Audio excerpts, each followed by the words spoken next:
নামাজের মধ্যে মৃত্যু উপস্থিত হলে করণীয় কি? উদাহরণস্বরূপ সিজদারত অবস্থায় মৃত্যু উপস্থিত হলে আমি কি সিজদার তাসবিহ পড়ব, নাকি কালিমায়ে তাইয়্যিবা বা কালিমায়ে শাহাদা পাঠ করব, নাকি উভয় কালিমা পড়ব? দয়া করে জানাবেন। নবী করিম সাল্লাল্লাহু আলাইহি সাল্লাম বলেছেন, মান কানা আখিরু কালামিহি কাউলু লা ইলাহা ইল্লাল্লাহ দাখালাল জান্নাহ আও কামা ওয়ারাদা ফিল হাদিস। যে ব্যক্তির শেষ কথা হবে লা ইলাহা ইল্লাল্লাহ, যার শেষ কথা কি হবে? লা ইলাহা ইল্লাল্লাহ, অর্থাৎ তাওহীদ যার শেষ অবস্থান হবে, সে ব্যক্তি ওই অবস্থায় মৃত্যুবরণ করলে তার ঠিকানা হবে জান্নাত, সে জান্নাতে প্রবেশ করবে। আল্লাহ আমাদের সেই সৌভাগ্যবান মানুষদের কাতারে শামিল হওয়ার তৌফিক দান করুন। তাহলে শেষ কথা লা ইলাহা ইল্লাল্লাহ হলে জান্নাতে প্রবেশ করবে, যে এর অর্থটা কি, এর মর্মটা কি? অনেক মুহাদ্দিসিনে কেরামের ব্যাখ্যা হলো যে এর মর্ম হলো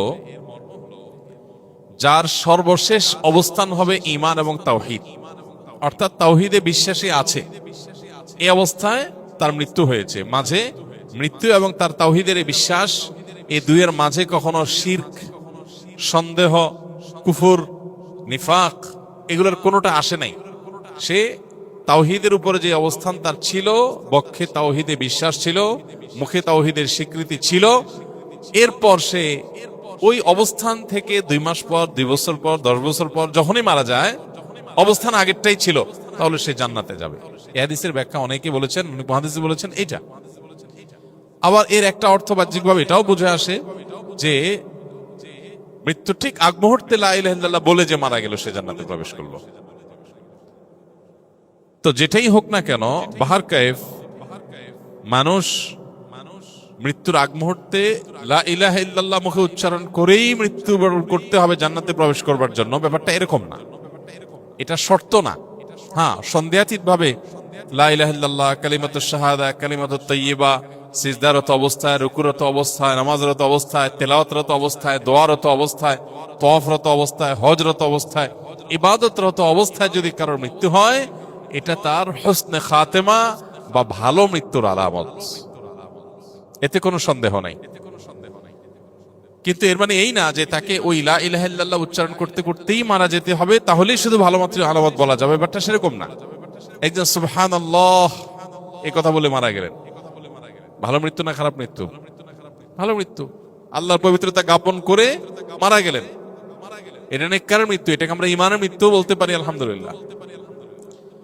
অতএব কেউ সিজদায় থাকা অবস্থায় তিনি সুবহান রাব্বিয়াল আ'লা, সুবহুন কুদ্দুস রব্বুল মালাইকাতি ওয়ার রূহ, সিজদার কোন তাসবিহ তিনি পাঠ করে 2 চোখ বন্ধ হয়ে গেল তার, আলহামদুলিল্লাহ, এটা নেককারের মৃত্যু বলা যেতে পারে। হুসনে জন বা তার প্রতি সুধারণা করা যেতে পারে, আল্লাহ তাআলা তাকে নেককারের মৃত্যু দান করেছেন। সম্ভবত বাহ্যিক দৃষ্টিকোণ থেকে তার এই মৃত্যুকে নেককারের মৃত্যু বলা যায়। অতএব সিজদায় গিয়ে যদি মৃত্যু মুখোমুখি মানুষ পতিত হয়, তাহলে তাকে লা ইলাহা ইল্লাল্লাহই বলতে হবে এমন কোনো কথা নাই। আর যদি সিজদায় লা ইলাহা ইল্লাল্লাহ বলেও, তাতেও অসুবিধা নেই। বাকি শেষ কথা লা ইলাহা ইল্লাল্লাহই হতে হবে হুসনে খাতেমার জন্য, এটা জরুরি না, শর্ত না। লা ইলাহা ইল্লাল্লাহর মর্ম বোঝা যায়। সুবহান রাব্বিয়াল আ'লা যখন কেউ পড়ে, এখানেও কি আছে? লা ইলাহা ইল্লাল্লাহর প্রতি বিশ্বাসের ছাপ আছে। অতএব ওই মৃত্যুটাকেও ভালো মৃত্যু ধরা হবে।